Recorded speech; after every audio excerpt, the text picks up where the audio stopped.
In this video article, we're going to look at modelling 3 blues bass ideas from Pino Palladino. Before we get started, this is a screenshot of my Amazon author page. Currently, I have 27 books up there. There's another one going live next week, a couple more planned. So depending on when you see this, I may have more. The author page in the US will be linked in the description below this video. And if you're on a different territory, just replace the .com with .co.uk or .ca, whatever the suffix of your Amazon territory is. Now here's exactly what we're going to do today. On the next slide, I'm going to show you a 12-bar blues bass line. This is a composite of the kind of things that Pino plays on Come On I Call with John Mayer from the Where the Light Is album. And I'm going to pick out 3 simple ideas that you can use today in your blues bass lines if you're not already using them. One of them you may already be using, the other 2 probably not, but we'll go through and we'll see, and if you do, they're very easy to use. So here's the 12-bar blues bass line. Next slide is a video, and I'm going to play it so you can hear it. You can see it's a very much quarter note style bass line, and then there are some rhythmic pickups, and some of those rhythmic pickups incorporate the ideas that we're going to model today. So here's what the bass line looks and sounds like. Let me press play.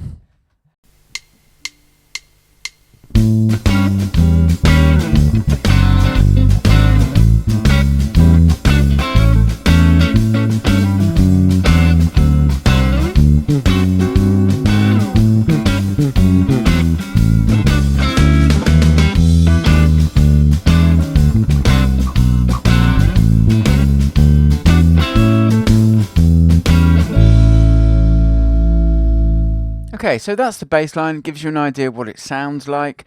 Let's go and look at idea 1 that we're going to lift and model, and that's called the Octave modifying device. Now, just to remind you, a modifying device is a device that modifies the sound of a primary device. Can't exist without a primary device, but it gives you harmonic variation, and often it gives you rhythmic variation too. The Octave modifying device is used 4 times in that 12-bar line that we just played. And here's what those 4 bars look like. And you can see they're all cross-referenced. So if you go back to the original notation using YouTube's controls, you'll be able to see which bars they're in. And note what they're used on is devices where the root is the first note of the device and then the second note is the third. And what Pino does is he replaces a quarter note root note with a pair of swing eighth notes and plays the second of those swing eighth notes as an octave. So you've got this immediate harmonic lift to the bass line, but then what you also have is you have this ear-catching drop from the octave to the third, and that's a drop of a minor sixth. Jameson used this drop a lot in his bass lines, and it's a really ear-catching sound down from the octave to the third. I don't know why. I'm sure there's a musical theory reason why it is particularly ear-catching, but it definitely works. It sounds great. It's really easy to do. And in this context, not only do we get the harmonic lift of going up from the root to the octave and then down that minor sixth to the major third, we also get a rhythmic lift as well. So it works as a pickup note. Very easy to use. I think it sounds great.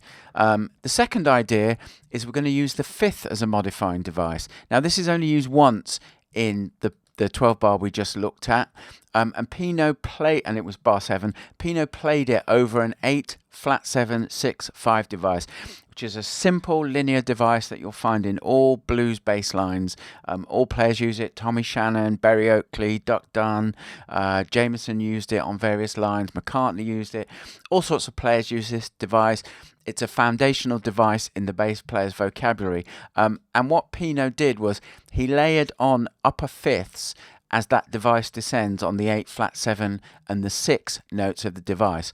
I've got a graphic here which shows you exactly how that works. So the top 2 bars, we've got the 8 flat 7 6 5 device descending in the first bar in quarter notes, and then in bar 3 of this 4-bar example, you can see that the fifths are layered on to the 8 flat 7 6, and you can see I've annotated those with +5, and what that does is it gives you both a rhythmic lift because you're switching from quarter notes to using some swing eighth notes, but also the ear hears that descending higher line as fifths. But because when you're playing in swing eighth notes, especially if you're playing these notes reasonably staccato, the ear doesn't really hear the pitch as such. So there's a couple of notes that normally wouldn't sound brilliant on an A7 chord, the D in particular, but you might think, well, that's kind of like an 11th in this context. It's the 4, but played an octave up.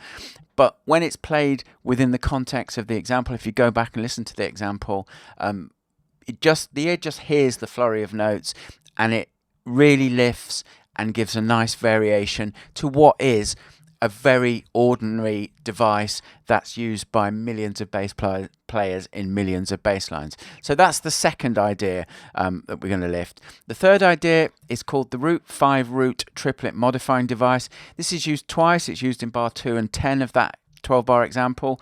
And what happens is the root note is replaced, so a quarter note root note replaced with a triplet. And as well as the rhythmic variation of the triplet, there's also harmonic variation built into this modifying triplet by going up to the fifth and then back to the root. And I think this works really well when the device it's used on is a descending device. So you'll use it on the root note of a descending device. So here's what that looks like in the two different examples that it's used. The first one is bar 2 and the second one is bar 10, or the first, so bar 1 and bar 3 of this 4-bar example. And one thing also worth noting, in bar 3, so there's a line over the notes on beat 4 and the first note of the A7 chord in bar 4 of this example, and that line's over there to just point out that Pino uses a upper chromatic, lower scalar, indirect resolution to the A7. So in bar 3 he's using an 8 flat 7 6 chromatic device which walks down to the root of A7. He's modifying the D, the octave of the 8 on the downbeat of that bar with the root 5 root triplet, and then he's using on beat 4, he's not just playing the B flat, which would be the upper chromatic approach, he's dropping to the G, which is the lower scalar approach, before he hits that A. So that's quite cool as well. That's like, you can think of that as like an extra bonus for this lesson, something that I wasn't originally going to teach. I'm not teaching as such, but I'm just pointing it out for you. You can always find these little things in bass lines, and sometimes these little ideas which you incorporate maybe once or twice in a song performance are just kind of the little things that just elevate your bass line from good to much better. Now, I want to show you that these work in all kind of blues lines. So I've created an example for you. It's the Statesboro blues style changes. So it's like a D7 quick blues. All 3 of these modifying devices are going to be used in this. And here's the 12-bar idea I came up with. And you'll notice that this isn't a quarter note bass line. This is a traditional kind of swing eighth notes kind of bass line. And you can see at various points the modifying devices are being used. I'm going to play it in a second. I filmed it so you can hear it. The one thing to note that I did just to try out, and I'm not sold on the idea, but the idea that Pino used of where he layered fifths on the descending 8 flat 7 6 5 device, which you can see in bar 2, the G7 bar. I also used using a device going upwards in bar 12. So if you look at bar 12, you'll see it there, and you'll hear it on the video, which is here. So let's have a listen to that video.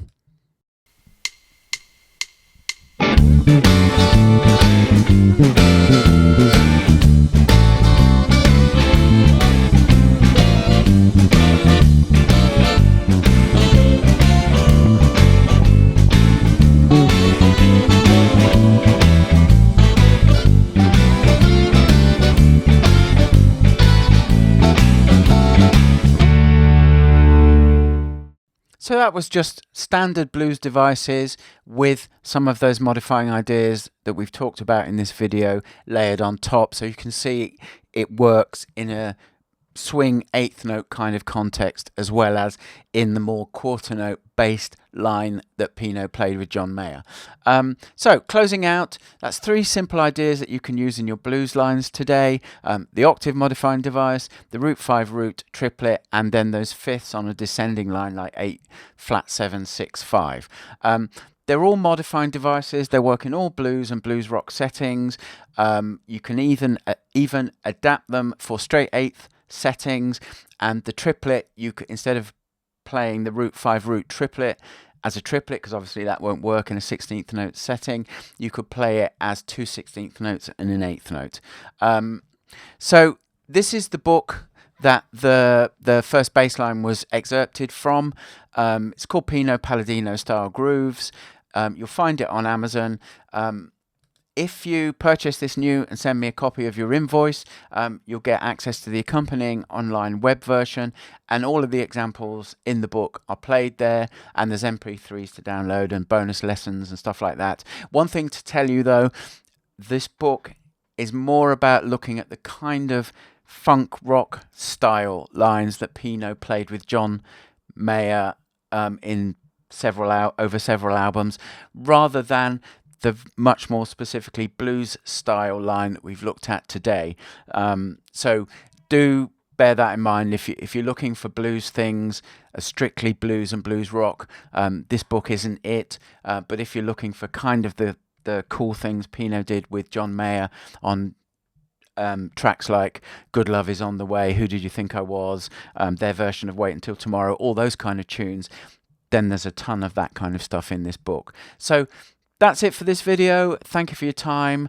If you've got any questions, either drop me an email or leave a comment on this video, and I'll catch you next time out.